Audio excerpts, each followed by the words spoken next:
Arcade Heroes.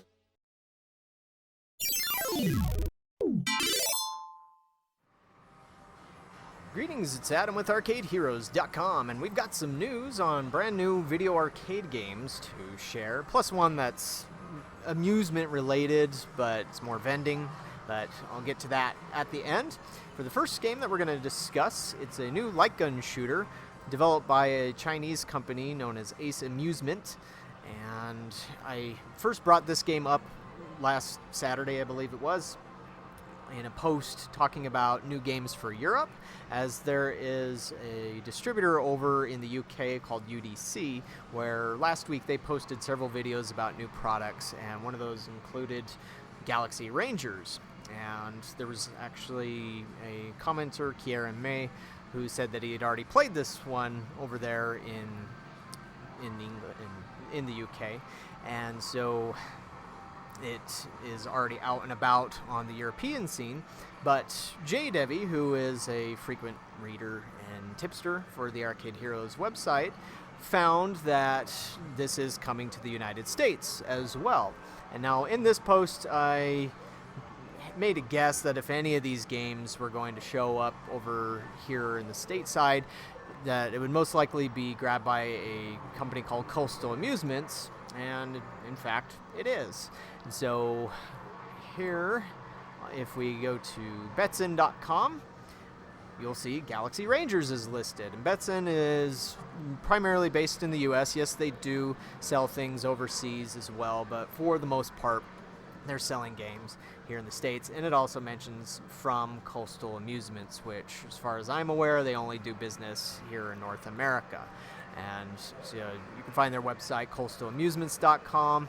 It's not always the most up-to-date, as like this big game that they released at IAPA 2022 last year, Break the Plate, as well as Ice Walker, which is the sequel to the very popular Iceman. I think it was quite a while before they actually popped up on their website.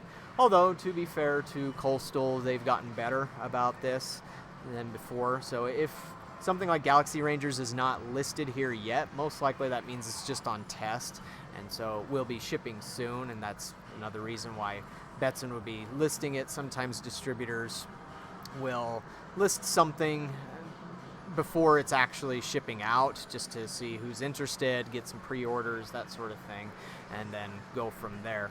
Now, if you're curious as to the gameplay, I went ahead and captured a video straight from the Ace Amusement website here, where they have lots of pictures and some information about the game that you can find here, that it has 4 stages and shows some of the enemies and whatnot, shows the guns, which do look a bit like the Raising Storm guns, maybe not quite as large and heavy, but some influence there. But let's take a look at this promo video. For some reason it's okay. Now, one thing that I would say about this video is the music is completely mismatched with a sci-fi light gun shooting game. It should be something more sci-fi or epic intense, whatnot. I do like the look of the cabinet.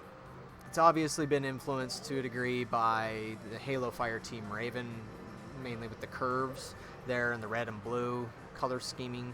But there are, of course, other games out there that have used red and blue. And what it was showing there is that you can select the different weapons by pushing that button on the side, which is something some Namco light gun shooters have done before. It looks like it has some pretty decent force feedback. The LED lights in the guns is also a nice little touch. Game highlights. So some direct capture footage. Just turning the volume down on the video a little bit there. The gameplay obviously influenced to a degree by Halo, at least here. Not in all parts though, they are at least doing something original, and that's one thing that I can give props to various Chinese developers for doing, is they don't always just rely on licenses. They do seem to like to come up with their own stuff. I mean, obviously it's sometimes derivative, but at least this one seems to mix it up with fighting aliens and robots, although that one there did look almost a bit like a Covenant soldier, like a mutant Covenant soldier. That right there is one thing I've never liked about that whole trope of shooting the little targets on there, is you shoot some of them, but then the things still hit you. Whatever. And so that's the official trailer for Galaxy Rangers. Now again, since it's not being actively promoted on the Betson site, because you have to go to, like if you go to new releases, sort by latest, you'll see that it's not there yet. And so it's most likely just testing out there somewhere. So if you are hitting up any local arcades in the US this summer, keep an eye out for it. Maybe you'll see it and let me know, send me pics. And so what the price will be on that, no clue as well, but wouldn't surprise me if it's somewhere between $7,000 to $10,000. And this one also does have a ticket redemption feature. It's optional, so it doesn't have to be used, but just depending on the arcade, they may use that. It's just, this type of game just doesn't really seem to me like redemption gives it any sort of benefit, but maybe that's my bias against redemption at play there. Now on to game number 2. So this morning in Japan, they announced that Astro Ninja Man EXA is going to be hitting location tests starting tomorrow, Thursday, and it's going to be going for a few days until August 1st. Now, for translating the press release here, I've been using the DeepL translator. It's really good, much better than Google Translate. But shows some new artwork, such as the A1 size poster that will come with the game, and includes some new screenshots, some new details on the gameplay. From the blog post where I talk about this, I already had it translated, so I'll just refer to that again through DeepL.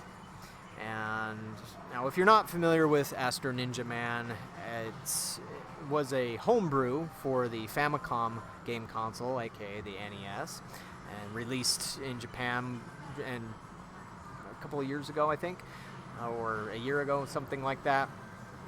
Or maybe it was even this year. I'm forgetting all that detail there. But either way, it's somewhat recent and what we would call a homebrew. It's a shoot-'em-up game that looks to really push the limits of the NES hardware. And I'm just going to call it the NES because it's what I'm familiar with, and it's opposed to the Famicom. But it was released mainly for the Famicom. But now it'll be available in arcades with some additional arcade-exclusive elements to it, as mentioned in the press release here. And improvements include a system that changes the difficulty levels as players get better at the game, adaptive difficulty, which is something other EXA games like Vritra Hexa have used. And then core elements of play have been selected from the 2 modes and combined into a single game experience to offer something new. In this location test, we will deliver a more in-depth experience in addition to the exhilarating experience of the past. In addition to the music by Hiroto Saito, Nobuyuki Shiota, Manabu Namiki, and Boon. The EXA version also includes 2 songs by composer Nobuyuki Shiota, which are thought to be the first ever attempts to use PCM sound sources as an EXA exclusive. This is a must-listen for music fans as well as chiptune fans, and then it also mentions that these songs will be available on the album that's launching on September 28th. Now, from the screenshots itself, you can see that the gameplay portion is shown in 4:3 aspect ratio, keeping it true to the NES hardware and original. If the machine is running a 16:9 monitor, then it'll fill in the sides with this character art, which is a nice touch and something that they are doing more often with the different EXA games. And they also have a pretty good scanline filter, and that's one thing that I've noticed with all of EXA's titles is their scanline filters are really, really good and look pretty much just like you would expect to see on a CRT. And on top of that, one nice thing is that where this was developed by RIKI, this is actually not the first game, kind of homebrew NES game that RIKI's done that they are bringing to the exA-Arcadia. It's actually the second, and the first one would be this Kira Kira Star Knight EXA, where this was also released to the NES. I may need to turn the volume down here, or I guess it's fairly good there, but if you are really into Famicom NES games, but you want something a little different, an arcade variation, then that's one thing that X has been bringing to the table. And so but another nice thing about this is that the price on Kira Star Night was, I guess you could call it value brand. It's currently standing at $486, whereas most EXA games are $1,200 to $1,500. And so my assumption would be that Astro Ninja Man EXA will probably be about the same price, if not the exact same price, as Kira Star Night. So if you have an exA-Arcadia, whether you're an operator or a collector, and you want something that's more affordable, then this could be a great way to go, and especially with a classic style game. But that is this game, Astro Ninja Man, not Kira Star Night. According to the main page here on EXA, or the games page on exA-Arcadia, is launching in September, as is P47 Aces Mark II. No word yet on when Samurai Showdown 5 Perfect is shipping, but maybe next month, or it might be September, not sure yet, but coming soon. And now for our very last part. This one again is not a video game, but Bandai Namco Amusement America, yes, that's a mouthful, they are the ones who currently handle all of the arcade releases in North America. And so if you do contact them about a console game, which I hear a lot of people do, they won't be able to help you. You have to contact that console division of Bandai Namco, which is not these guys. But they have announced that they are bringing Gashapon to the United States. Now, what is Gashapon? Well, it's bulk vending. Well, what is bulk vending? So let me pull up a photo of that. Here's an example of bulk vending that I have at one of my arcades. And so you've probably seen these little machines standing in front of the entrances to grocery stores, and they sell tiny little toys inside of capsules. And so the American version of what's called bulk vending is just this, selling little toys through these things, which generally take a few quarters to purchase that. And so Gashapon is essentially the Japanese version of bulk vending. And so they have these very distinctive little vendors, and they'll have the cards on the front which show what toys are inside. Now, as it says in the tweet here, this is currently set up at Round 1 USA in the North Riverside Mall outside of Chicago. And I believe from some other tweets they said there would be other locations that would be testing these out, and it's quite an impressive display. I don't think anybody would have to get this many if they didn't want to or didn't have the space. And that's one nice thing about bulk vending. It's an extremely profitable sort of product or item that can go into amusement centers, but also pretty much anywhere else, grocery stores, restaurants, gas stations, etc. But they perform really, really well. And I've been talking about pinball and how troublesome it is for it to make an earning these days. Bulk vending does not have that problem. It's very, very easy to make money with bulk vending. So if you are looking to jump into the arcade business or route operations business, bulk vending is often where a lot of people start, just because it's not very expensive to get started with, but it's so profitable that it can scale up quickly. But anyways, on Gashapon. So what they're currently offering on the location test are toys, all licensed, of course. Some from Demon Slayer, some from Dragonball Z, some from Mobile Suit Gundam, and some from Digimon. But that's not the only types of toys that can go in there. Now, Bandai, the parent company to Bandai Namco, owns the trademark for Gashapon. And so when it uses that name, it's the trademark thing. But Bandai is also very well known for being a producer of toys. And so they're the ones that make these directly. And so what anybody will be able to do is get the types of toys that are being on test here, but there'll be a larger variety of toys available. At least that's my assumption. And here's one example that Ben Blake shared on the Arcade Heroes Discord, showing some Nintendo licensed toys that work in Gashapon, so for Kirby to be more specific.